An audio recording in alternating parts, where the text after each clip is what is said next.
Salut les turfeuses, salut les turfeurs, bienvenue pour un nouveau pronostic de Benoît Requin. Merci pour vos likes, pour vos commentaires, n'hésitez pas à vous abonner pour recevoir tous mes pronostics tous les jours et n'hésitez pas à rejoindre ma communauté pour avoir accès à tous les tickets pour la course du Quintet. Je tenais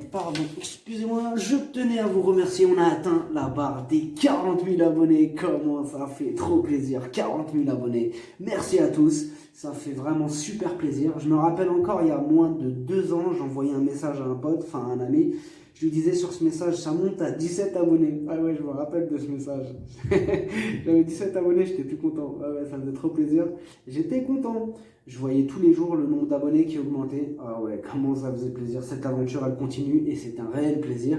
Merci à tous. Comme quoi, tout est possible. J'ai commencé avec 5 abonnés, ma mère, mes soeurs et 2 amis. Et ouais, il faut toujours persévérer et y croire. Encore merci à tout le monde. Ça fait super plaisir. En parlant abonnés, je vous ai mis le logo à la fin de la vidéo de Maïsan TV, c'est une chaîne culinaire, allez-y, vous allez vous régaler. Elle aussi a besoin de votre soutien, n'hésitez pas à vous abonner à la chaîne Maïsan TV. Place au pronostic du Quintet du lundi 26 octobre, direction Marseille-Borelli pour le handicap de Marseille. Plat 2100 mètres, 15 partants, réunion 1, course 2, indice de confiance 2 sur 5.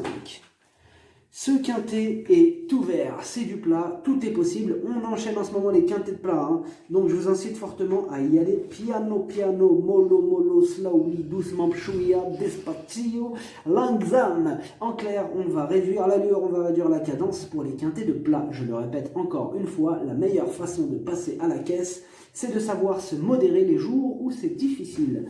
Et comment savoir si c'est facile ou difficile? Bonne question, miou miou. Il suffit de se fier à mon indice de confiance. En dessous de 3 sur 5, retenons nos chevaux. Gardons notre budget pour de meilleures occasions, car ce que vous allez jouer les jours difficiles et probablement du coup le perdre, ce sera un budget de moins à accorder à notre fameux quintet missile. On croirait même des fois que c'est une technique du PMU pour nous affaiblir le budget pendant 2, 3, voire 4 courses difficiles. Et bim, il arrive le quintet missile, il arrive et nous, eh ben on a tout gaspillé, ben oui, à plus le budget qu'on a mis dans des courses futiles. Et du coup, vous manquez de moyens pour jouer efficacement le jour de ce fameux quintet missile. Car les missiles sont déjà armés, programmés, ils arrivent. Laissez passer la tempête, après la pluie vient le beau temps. Donc, quand l'indice de confiance est inférieur à 3 sur 5, modération, voire abstention.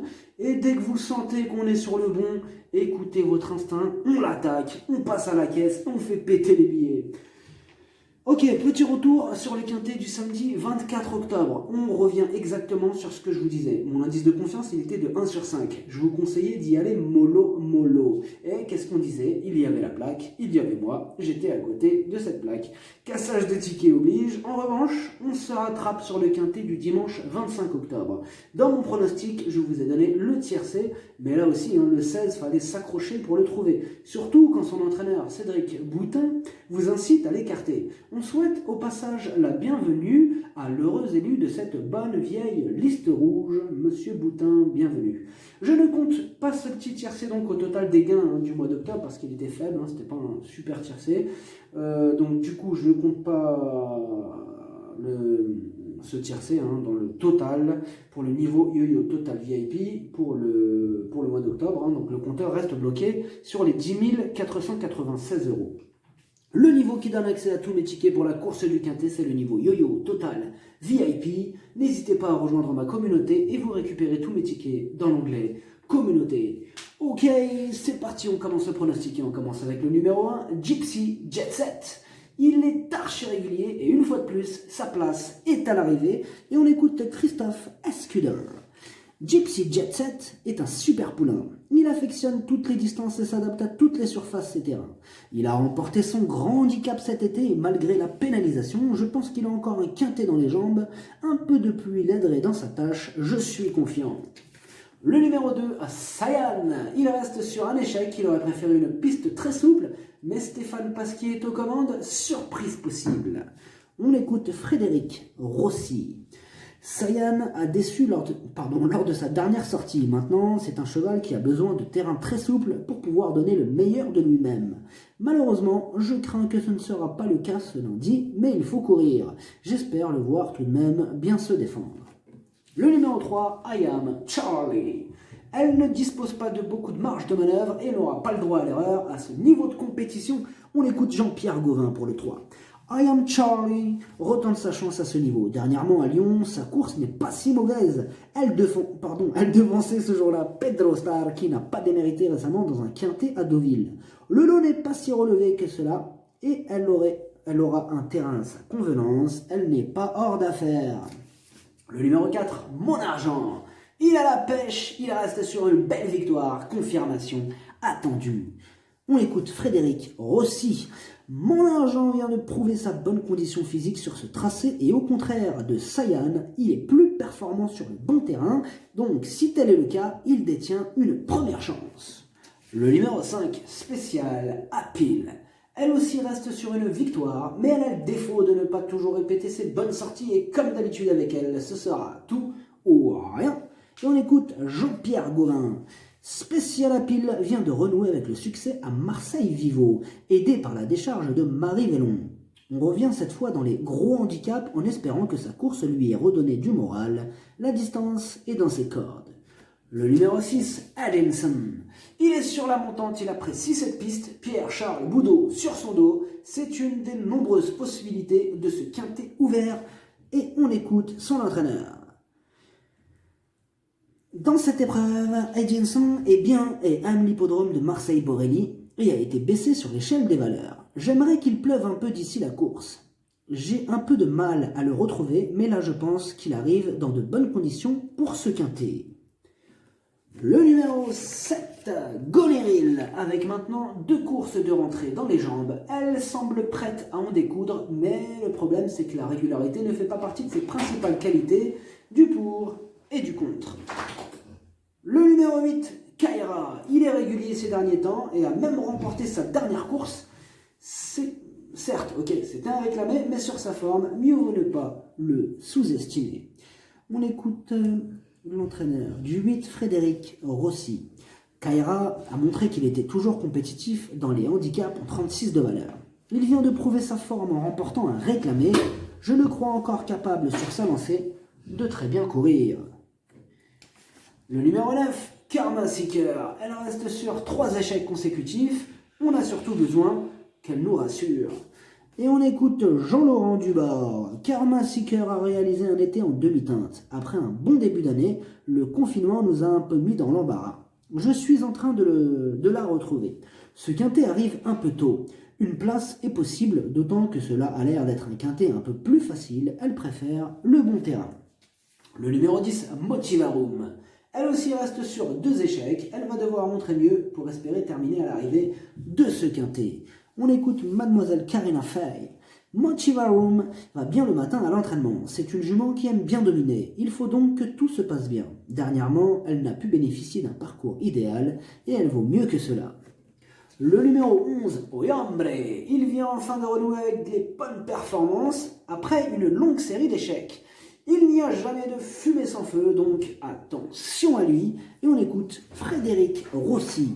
Oyambre revient en bonne forme comme on atteste sa bonne 2e place lyonnaise. De plus, il est de mieux en mieux situé au poids. Je ne serais pas donc surpris de le voir bien faire dans ce handicap. Il part avec une chance régulière. Le numéro 12, Champ de Mars. Ses dernières sorties sont excellentes. Il passe un test à ce niveau, mais vu sa forme, c'est un outsider valable. On écoute Jérôme Régnier. Champ de Mars est un cheval très sympa. Il vient de très bien se comporter à Fontainebleau. On espère qu'il va être en mesure de concrétiser à ce niveau de la compétition. Une confirmation de sa part est attendue, d'autant qu'il s'adapte à tous les terrains. Le numéro 13, Blue Eyes. Certes, elle reste sur un échec, mais sur terrain collant. Cette fois-ci, l'état de la piste sera propice à ses aptitudes. Elle a déjà fait ses preuves à ce niveau. Il y a de la revanche dans l'air. Et on écoute son entraîneur. Blue Isles a trouvé une piste beaucoup trop coulante.